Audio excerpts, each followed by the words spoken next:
Hello, welcome. My name's Heidi and I'm glad that you're joining me today. I'm going to take you through some ideas on 3 phases of the day. How do we wake up and what are some things we can do to help us wake up? Then in the midday, how do we keep moving and move often? And then winding down in the evening, what are some ideas that'll help us actually get better sleep and better quality of what we're needing throughout the day and what our bodies and minds are needing. What I do want to say before we begin any movement here is some of these things you'll be able to join me with in this moment. I'm going to show some things lying down, show some things seated, and then some standing. So if you need to just watch some of it, think of it as just a demo, something you can return to later. And as always, in everything I teach, it's real important that you listen to your body. So if something's contraindicated for you, that you know is like not feeling right, or you know just isn't sound movement for you, I want you to listen to your body, and you know what's best for you and the full outcome of things. We're going to start with what happens when we're first waking up in the day. And while I teach yoga, I also teach a lot of different forms of movement and breath work and relaxation strategies and stress reduction. So not a whole bunch is going to look like yoga poses today, but it's about getting you moving and healthy. So first suggestion, if you wake up to an alarm, is it a pleasant alarm for one? And also maybe giving yourself an extra 10 minutes, 5 to 15 minutes really, so that you have the option of kind of waking up slowly, comfortably, and not hopping right out of bed when your body's been, hopefully sleeping well, but for 6 to 8 hours, you've been totally still. And if we look at nature, animals don't wake up and jump up right away unless they have to. There's a process they go through. So giving ourselves that extra little time can help us get moving. So the first thing I'd say is, much like we see our dogs and our cats move, the way they wake up is a little different than what we see as stretching. It's something called pendiculation. And so I'm going to lie down and do this, but you can do this standing too, or seated. If you're seated, you can tighten up your body. I'll show it lying down. You can reach it out.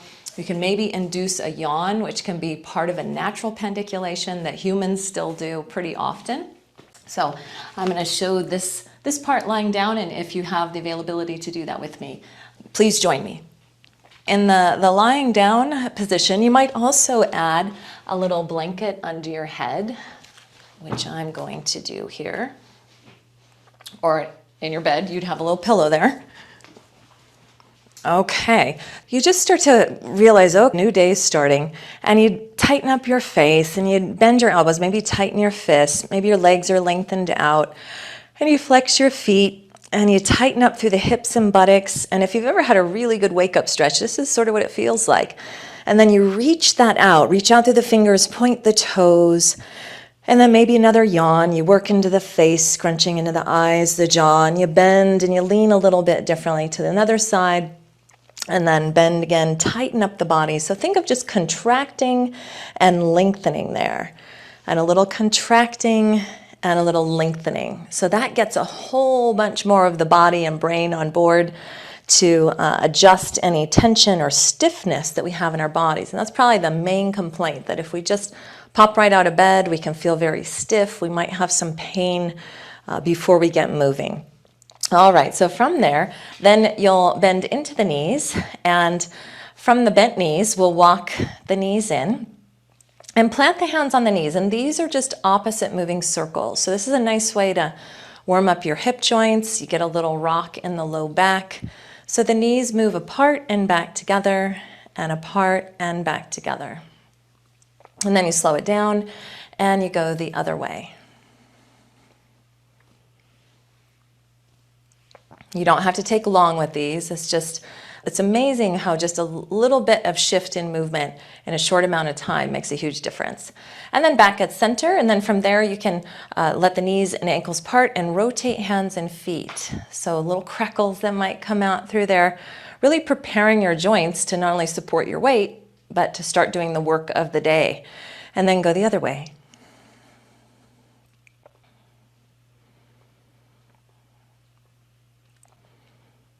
Very good. Now this one, if it's possible, both legs and arms come up with bent joints.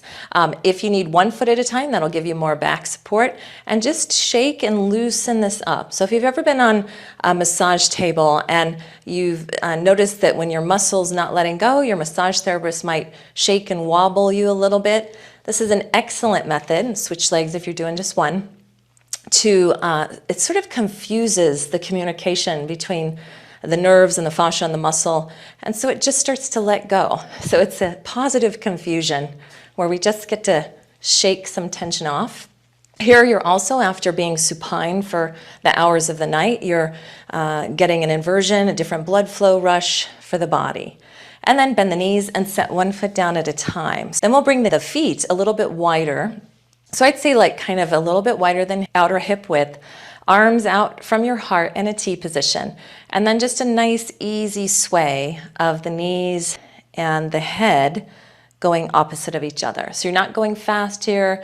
You're definitely not trying to push the knees all the way down to the floor or the bed. And the max you'd go is about 3/4 of the way toward the surface of the floor or the bed. And you want it to feel good. So here we're warming up rotational aspects, important movements for our day. What happens through the top thigh and the quad, up through the obliques and the side of the body, getting our neck to be able to turn more comfortably, and that whole line of tissue that follows from the feet up through the neck and the head. All right, and then back at center, you walk your feet in a little closer, bring your knees in, and then a little rock side to side. Also, a good suggestion in getting out of bed in the morning. So we're going to pretend the edge of my bed's over on this side towards you all. And you could roll that direction, kind of tuck a hand or arm underneath your head. And then your feet and legs could hang off the edge of the bed. And then you can slide the top leg away, let your head hang, and press up. And you end up with your legs hanging off the edge of the bed. So I'm going to grab a stool so that'll mimic being seated on the edge of the bed. And if you want to join me, you can sit in some form of a chair. That'd be great. So as we then sit at the edge of the bed, it's that next phase of like, okay, I'm really getting up. I didn't hit the snooze button, and I'm actually making my way toward my feet. And I start with some cleansing breaths here. So these are real easy. You can do them any time of day. And this is a nice way to kind of clear out the cobwebs of your breath cycle and of your mind. So you can just let your arms rest. It could be palms up, palms down, at the sides, on the bed, wherever you're at. And just close your eyes and breathe in fully and exhale out of the mouth. And again, repeat that. Just kind of sponge the breath in without overfilling. In through the nose, out of the mouth.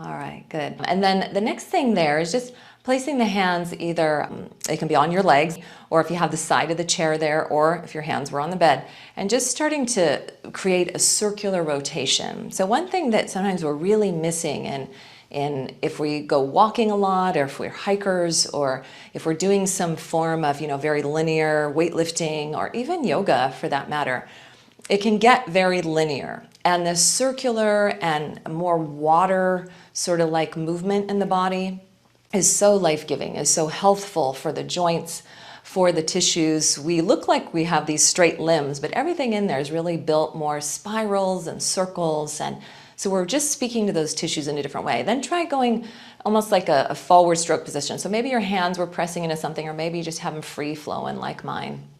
But this is lovely because simple, but it's getting the whole shoulder girdle, so the arm bone, collarbone, and shoulder blade to glide. And the ribs are getting some movement, and the waistline's waking up. So there's a slight bit of core engagement just naturally, that intrinsic wake up of what it takes to hold us when we get up and get moving. And then go ahead and just shake out the arms. And then just let your hands rest again.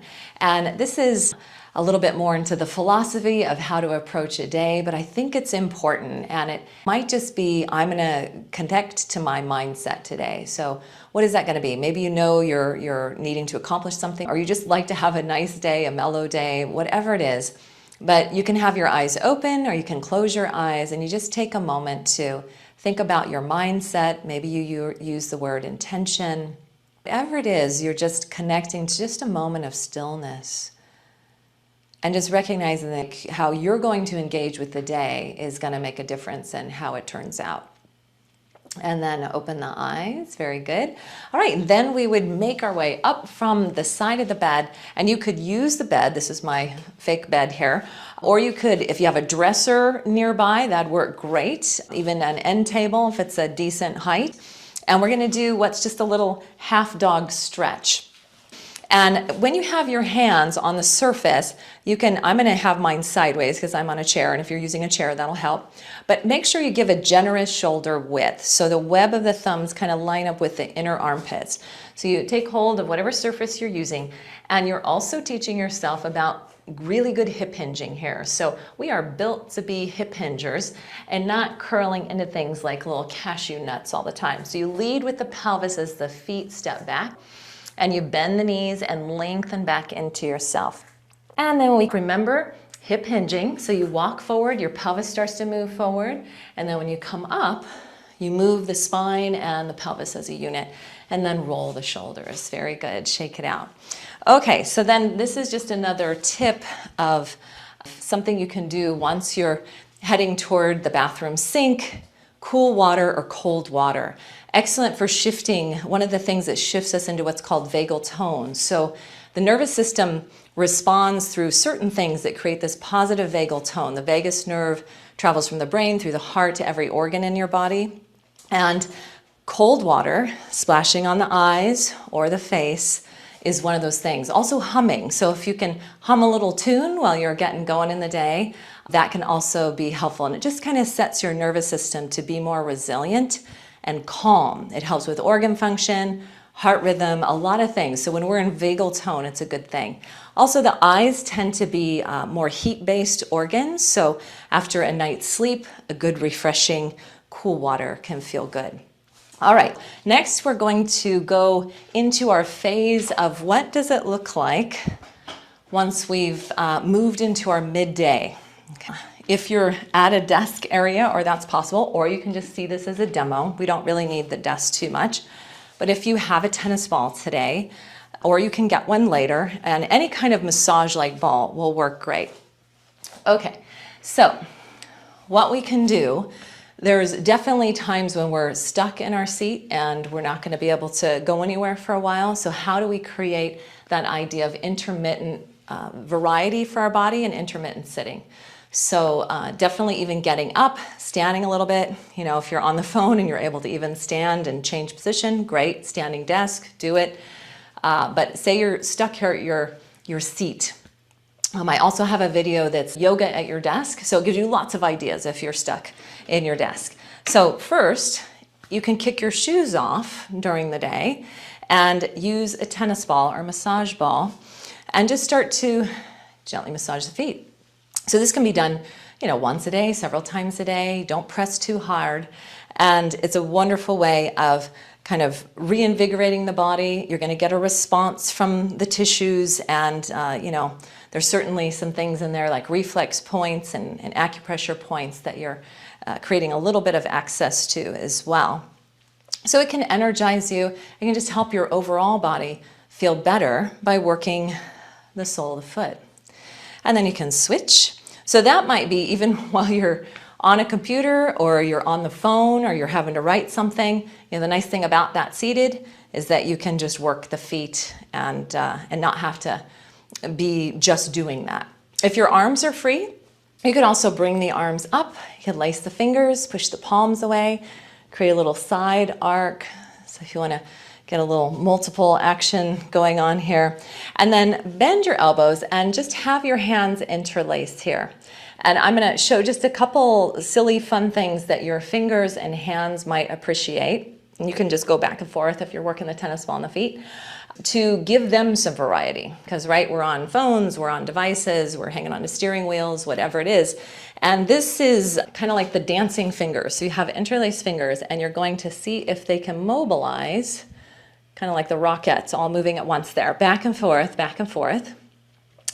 And And if that feels all right, then you're going to stop and you're going to work up the joints. So it's just kind of like you're climbing up the joints, creating a little steeple at the top, and then squeezing and rocking back through the interlace to the webs of the fingers. Then switch, so it's the other interlace, and rock back up. So you're massaging along the joints, you're massaging along the sides of the tendons there and tissues, and then work your way back down to give the joints a little relief, and a massage, and then go back to the little Rockettes fingers. And then the last one there for the hands, that's a quick one, is just let your palms kind of hang, almost like a little hammock, and then see if you can swing the hammock. So nice and easy on your wrists, see what your fingers and the stretch of the palm is feeling with that. So just a little rocking, good. All right, excellent. And then always shaking out the arms, shaking out the hands, easy thing you can do throughout the day. So let's grab that tennis ball if you have it.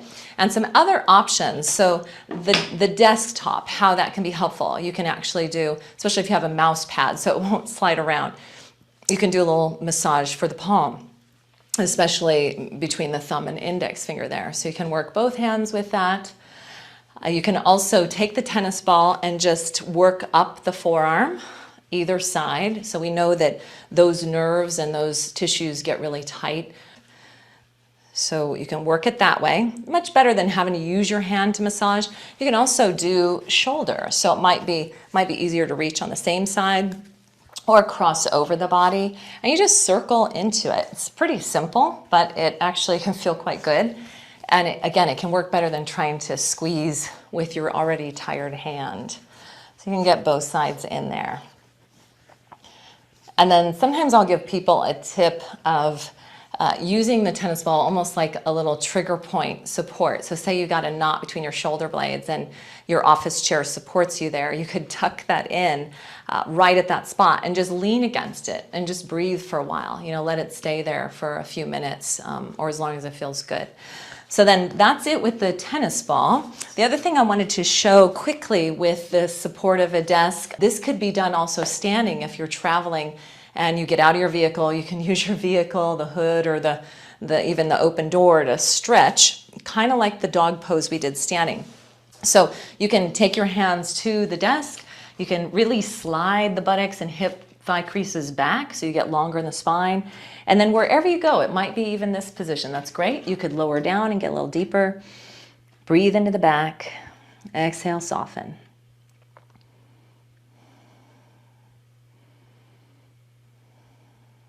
And then you walk yourself back up, maybe transfer to the legs to come up the rest of the way. And then come to stand, rock and lean, hip hinge up. The other one I wanted to show you is something we can do with our breath any time of day. And this is how I'm really teaching breathing, even within a yoga class, is that we don't come in and just try to super deep breathe to fix our respiratory situation. That we want to really respect what the body's doing. It's trying to balance between oxygen and carbon dioxide all day long. That has to do with the pH level of your blood. It has to do with how oxygen is actually carried through the body. So if we want to breathe efficiently, yes, diaphragmatic breath from the breathing diaphragm is really important. Nasal breathing is the other super important piece. And then how we approach the breath. So we just don't come in and suck in as much as we can and then push out as much as we can. So I call this the 50-50 breathing. Part of it is watching how your body's ready to involuntarily take in air, then you add to it. And then when you're ready without overfilling, you exhale out through the nose. You let it drop down, and it might just be a millisecond or it might be a few seconds before you get that cue from your body that, okay, it's time to breathe again. So just stand comfortably, and we'll do just a few of these breaths. So you might even bring one hand to either the diaphragm or the belly, one hand to your chest. Keep your eyes open so you're stable. You can have a soft gaze at the floor if you'd like. And just exhale out and wait for your body to be ready to breathe, which is kind of an interesting observation. Sponge it in through the nose. Without overfilling, you pause lightly, then exhale out through the nose. You relax into that little space at the bottom, and when you get the cue from your body, breathe again. And then you let it go again. So the key here is don't breathe actually too often and don't force the breath to be too big. So hopefully we're starting to feel some of the movement down in the bottom hand as well as the top hand. You may also feel the side ribs or the back body expand, and that's all good. Just expanding like a 360-degree torso there. Your breath can do that.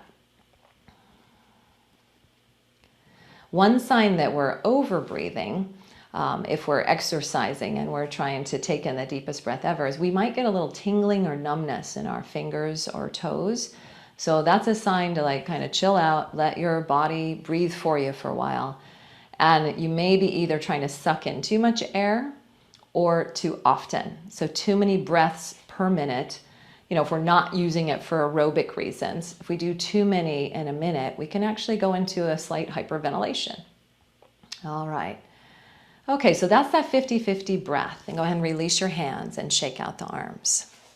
So standing stuff, what's some simple things we can do? A lot of this is just intuitive movement, so I really encourage you just to start listening to what your body needs and just do those movements. But I'll show you some things for some ideas. So let's bring the arms up. You're going to hook the thumbs and bend the elbows. Let's make sure that we're standing pretty well so we're not tucked forward, we're not swayed way back. We put the pelvis and the weight of the spine pretty much over the front edge of the heels. And then breathe in with me. And as you exhale, bend the knees slightly and take your torso, upper torso, to the left. And just feel that nice side stretch. And then push into the feet. Use the springs of your knees to bring you up. And exhale over to the right. Bend the knees slightly. When I bend the knees, the buttocks are going slightly back, so I'm not sitting straight down into my tail. And then press, inhale, rise up. And this time, let your left hand come down and your right arm over and bend the knees again. Another little side stretch. You might even turn the head and look down. That can release some of the neck muscles that attach all the way down to the shoulder blades. Then press and inhale, rise up, and exhale over to the other side and looking down. And you're breathing easy.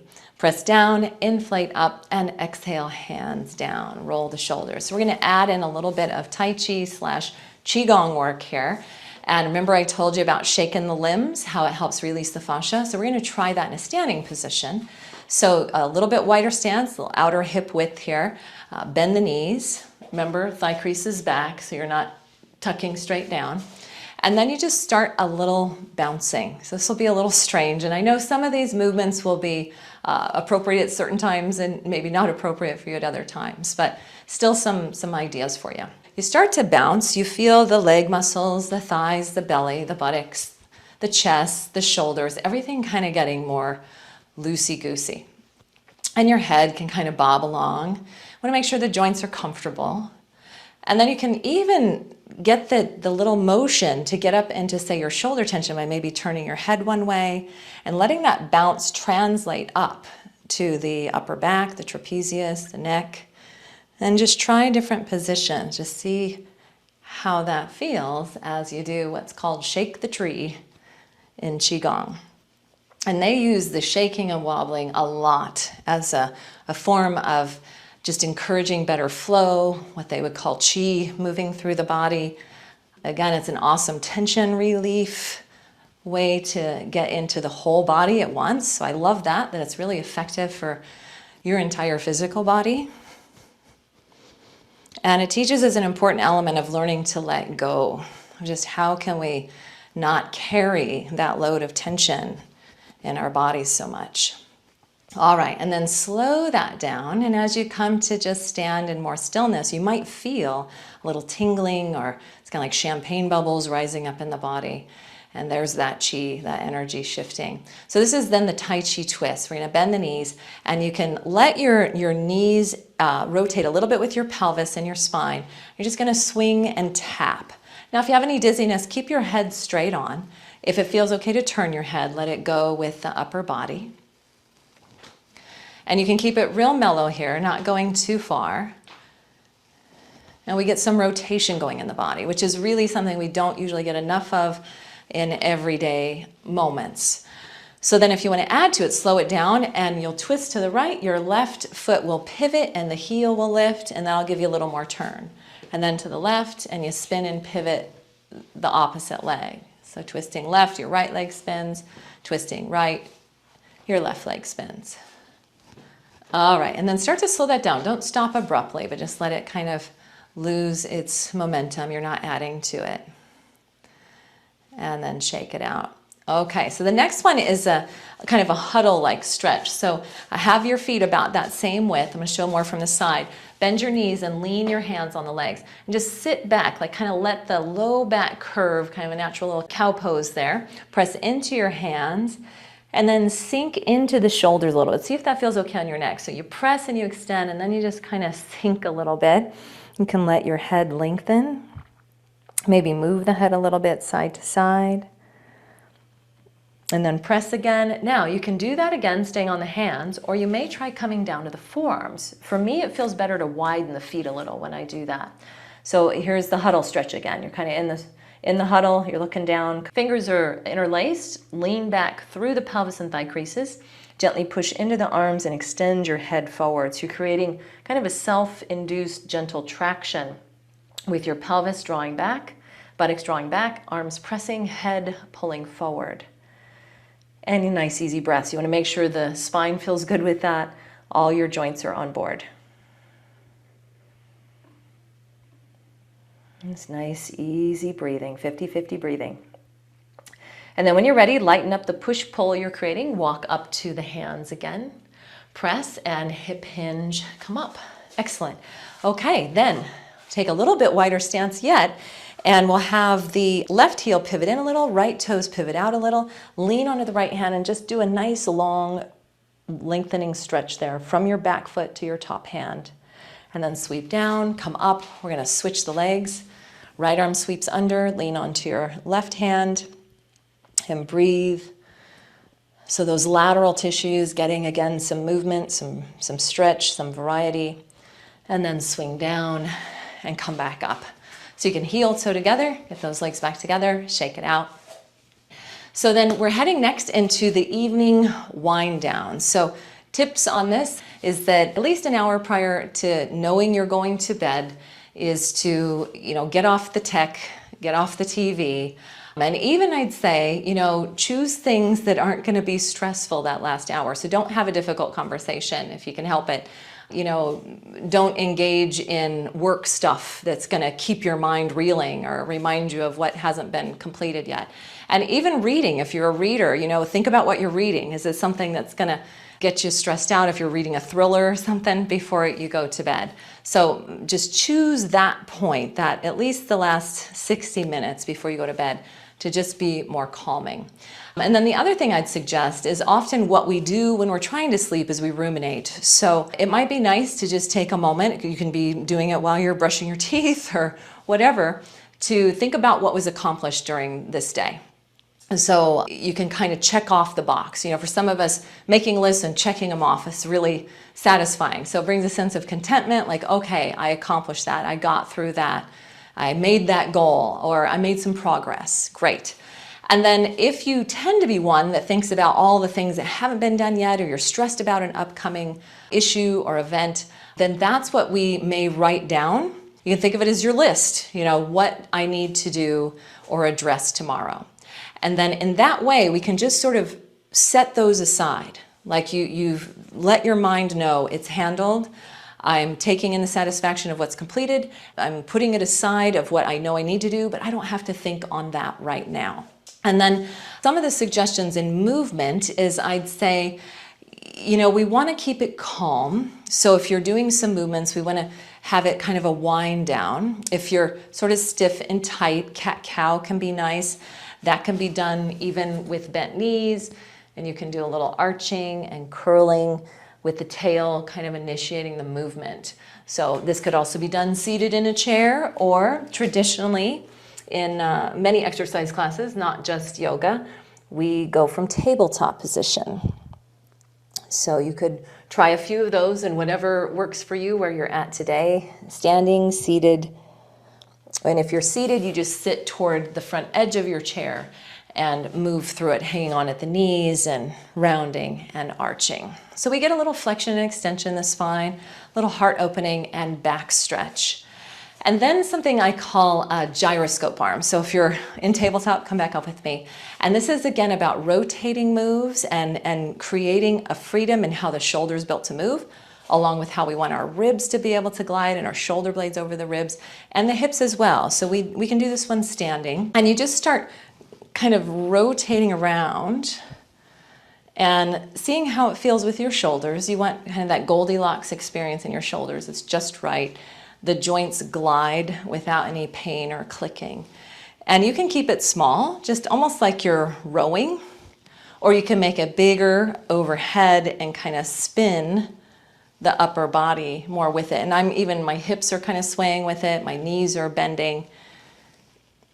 And then if that feels good, you can even go straighter armed and see how that feels. You could go a little wider with your feet if you want. And you're not trying to go super fast. Remember, you're just trying to create a calming motion. And then you could reverse it. Just like earlier, we did the forward circular moves and the back stroke moves. So you kind of see how that feels. And it might be smaller in the forward motion. It's definitely a different action for your muscles. And it may or may not go into a straighter position. Good. So it's almost like a swimming, midair swimming.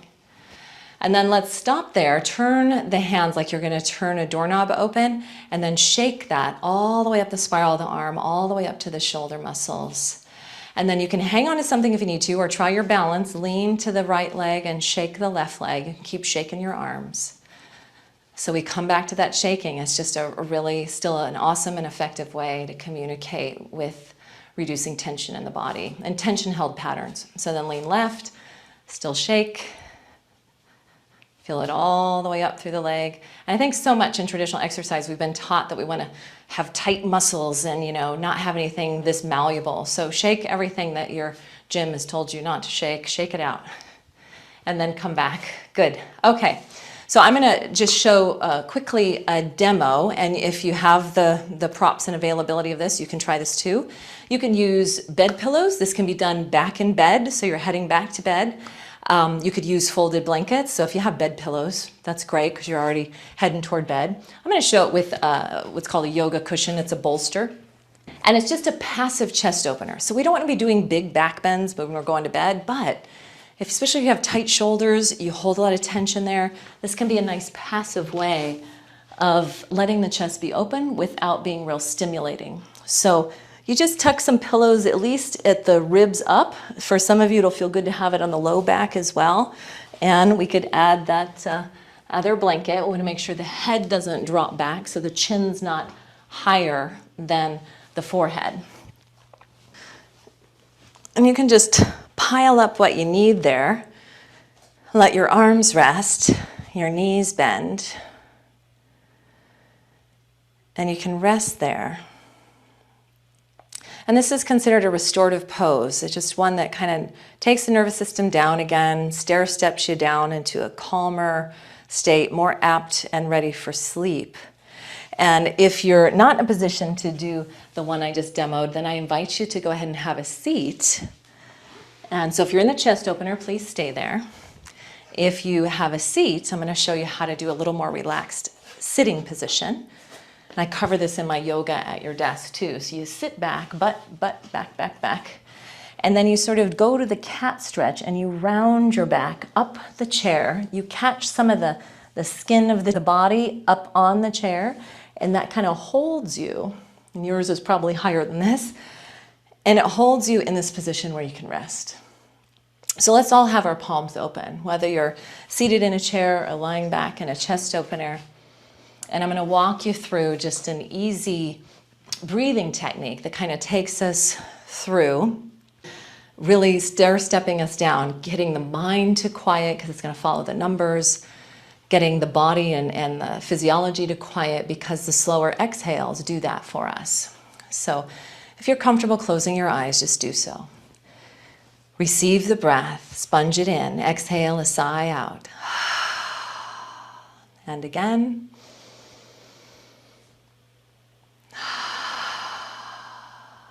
Good. Now, the breath is going to be a counting breath. So as you're ready, wait for it to be ready, breathe in for 4, just count to 4. Sponge it in. At the top of that, pause, light and suspended for a 2 count. Then blow out of the mouth for an 8 count.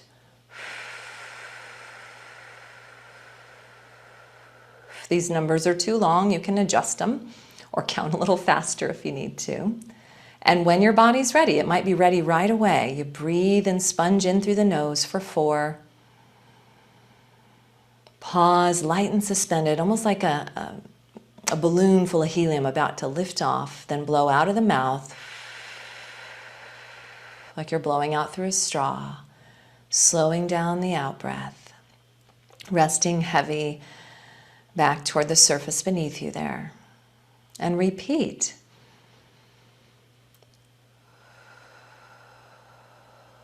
So within 5 to 10 rounds of doing this particular breath, keep working with it if you're comfortable with it, you begin to shift the major signals in the nervous system, including even tapping into the brain waves a little differently to move us toward a calmer nervous system. Again, one that's ready and willing to go to sleep and hopefully sleep well.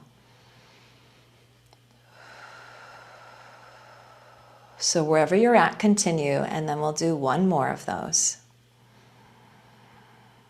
If there's anything in your nervous system that's telling you it's not working for you, you let it go and breathe normally.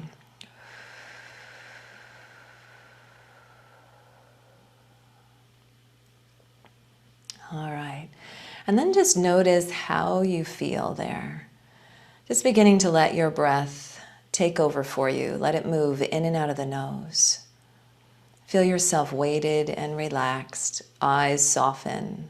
Swallow to relax your throat, rest down the tongue and part the teeth.